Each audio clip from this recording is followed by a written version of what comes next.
శ్రీమాత్రే నమః. గణేశాయ నమః. నేను మీ శతాక్షి. రాబోయే వినాయక చవితి పండగ గురించి 4 మాటలు చెప్పాలి మళ్ళీ మీతో అని ఈ వీడియో చేస్తున్నానండి.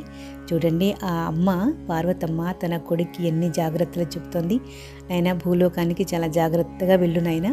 తిరిగి వచ్చేటప్పుడు ఎవ్వరు ఏం అడిగినా కాదనకుండా లేదనకుండా అందరికీ అడిగిన వరాలన్నీ ఇచ్చేసి తిరిగి క్షేమంగా మన కైలాసానికి తిరిగిరా అని చెప్తుంటే ఎంత బుద్ధిగా వింటున్నాడు వినాయకుడు.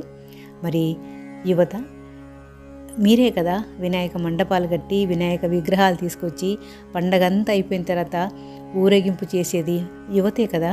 మరి యువత, మీకు కూడా తల్లిదండ్రులు ఉంటారు, వాళ్ళకు కూడా మీరు సంతోషం కలిగించాలి, వాళ్ళ మాట వినాలి కదా. పండగ అంటే సంతోషాన్ని కలిగించాలి, విషాదం కాదు. ఎందుకు చెప్తున్నాను ఈ మాట అంటే, వినాయకుని యొక్క విగ్రహాలు తీసుకొచ్చేటప్పుడు నిన్ననే ఇవ్వాలనే మొత్తం ఇప్పటికీ 6 మంది చనిపోయారంట. చూసుకోవాలి కదా. కరెంటు తీగలు ఉంటాయి పైన.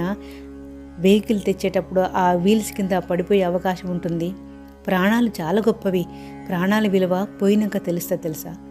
ప్రాణాలని గౌరవించాలి. పండుగలు ఏముందండి, ఎన్నిసార్లైనా వస్తూనే ఉంటాయి. మనకు 100 ఏళ్ళు ఉంటే 100 పండుగలు వస్తాయి. 100 సంక్రాంతులు, 100 దసరాలు, 100 వినాయకులు వస్తూనే ఉంటాయి.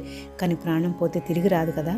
ప్రాణం విలువైంది. ప్రాణాన్ని కాపాడుకుంటూ సంతోషంగా పండుగలు చేసుకోవాలి. మన శ్రీకృష్ణ అష్టమి రోజు కూడా 6 మంది చనిపోయారు రామంతపూర్లో. మరి ప్రాణం ముఖ్యం కదా. పండగలు సంతోషాన్ని మిగిల్చాలి, విషాదాన్ని కాదు. తల్లిదండ్రులను బాధ పెట్టద్దు. జాగ్రత్త వహిస్తారా అనుకుంటున్నాను. గణేశుడు చూడండి, ఎన్ని వరాలు ఇవ్వాలని మన దగ్గరికి చకచక ఆ చేతిలో ఫలం పట్టుకొని వస్తున్నాడు. మరి ఆ ఫలం పొందాలంటే మన ప్రాణాలు ఉండాలి కదా. గమనించండి, జాగ్రత్త ఉండండి. శ్రీమాత్రే నమః.